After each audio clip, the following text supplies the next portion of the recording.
Hello everyone, I'm Kevin, otherwise known as Form BX257, your friendly neighborhood 1980s G.I. Joe toy reviewer.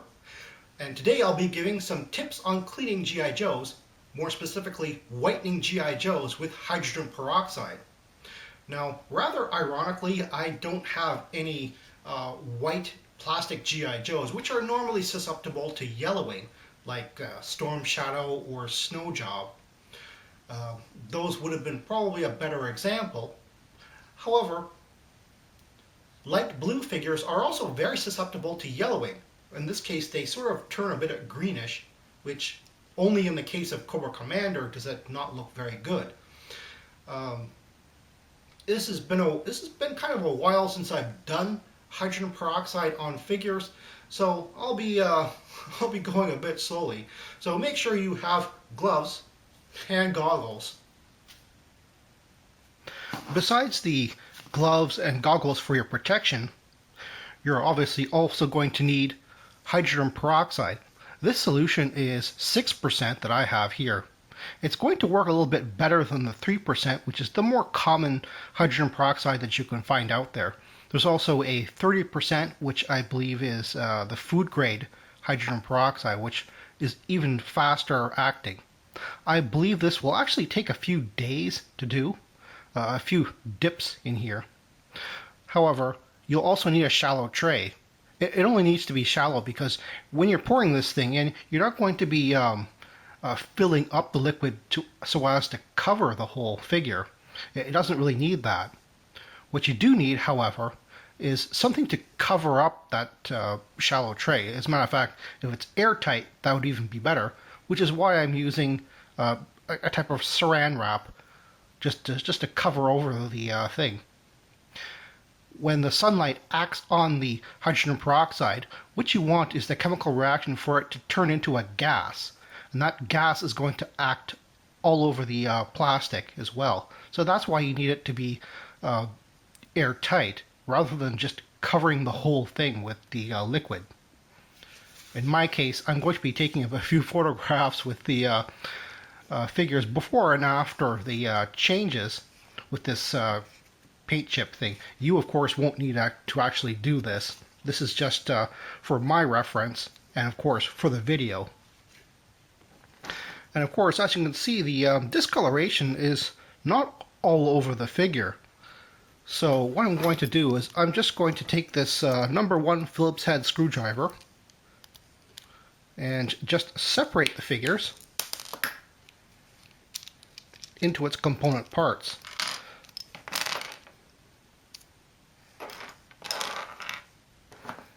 As a matter of fact, I think I'll just get, even though I'll probably do all the entire legs, I'll probably also get rid of the screws on the legs and the hook as well, because they don't need to be dipped into liquid, obviously.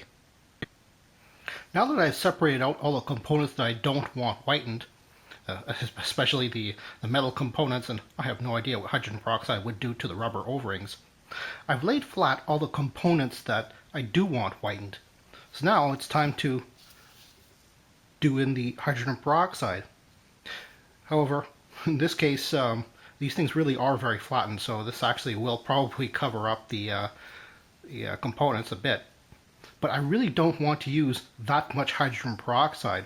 I really want the UV radiation from the sunlight to really do the chemical job from the gases to the discolored plastic. And I don't want to use as much from even this tiny 250 milliliter bottle, because I expect to be doing this a few times just to get the brightness right.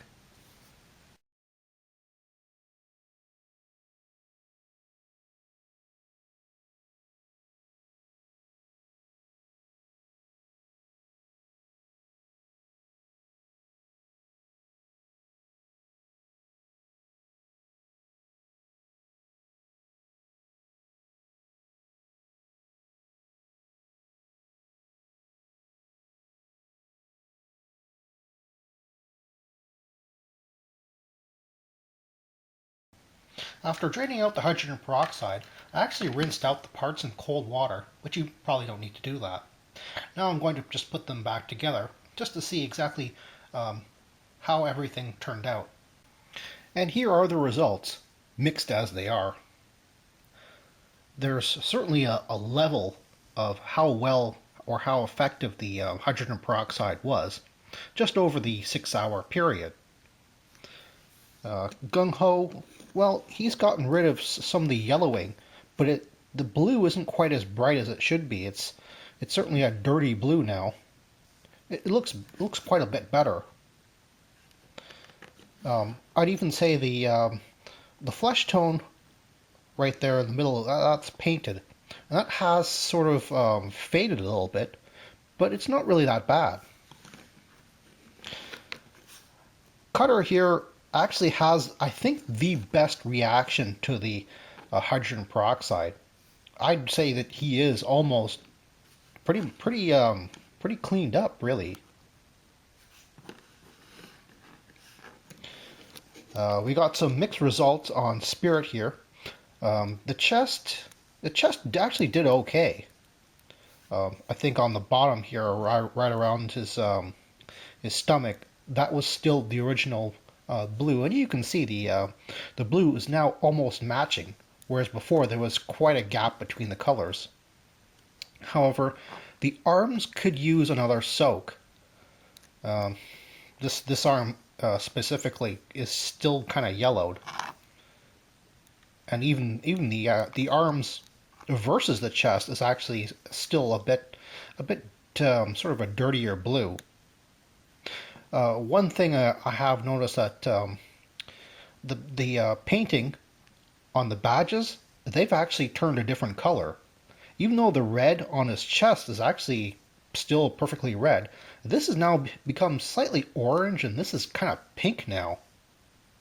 Perhaps in the future I'll probably try to mask that, maybe with tape or perhaps putty or something like that, just to give it a sort of a airtight seal. The other thing I've noticed is the arms, because I didn't mask these, but these didn't really need to be whitened. The elbow portion has actually gone a bit white. It's the same thing on Cutter as well. The elbows has been affected, whereas the lower arms actually remain the same color. And the figure with the least change is unfortunately Cobra Commander. He certainly doesn't look green anymore, but the portions really do need another soak. His head, which actually had a bit of the yellowing only on one side, has actually gone quite a bit better. But the legs and the chest and the arms, they haven't done nearly as well. Again, the red paint has actually been affected. This is now kind of a faded orange, and you can really see the difference in the color because I didn't do the waist, so the red stripe on the waist is still red, whereas the rest of the stripe is now that faded orange again. Again, I guess I would have to recommend actually masking that before doing it again, but well, these are all just beater figures anyway, probably going to be used as parts or customizing. Well, that's all the time I have right now. Please check out my Facebook page for more information and behind the scenes photos for these reviews. Thank you for watching this video, and stay tuned for next time to see another 1980s G.I. Joe toy review. See you then.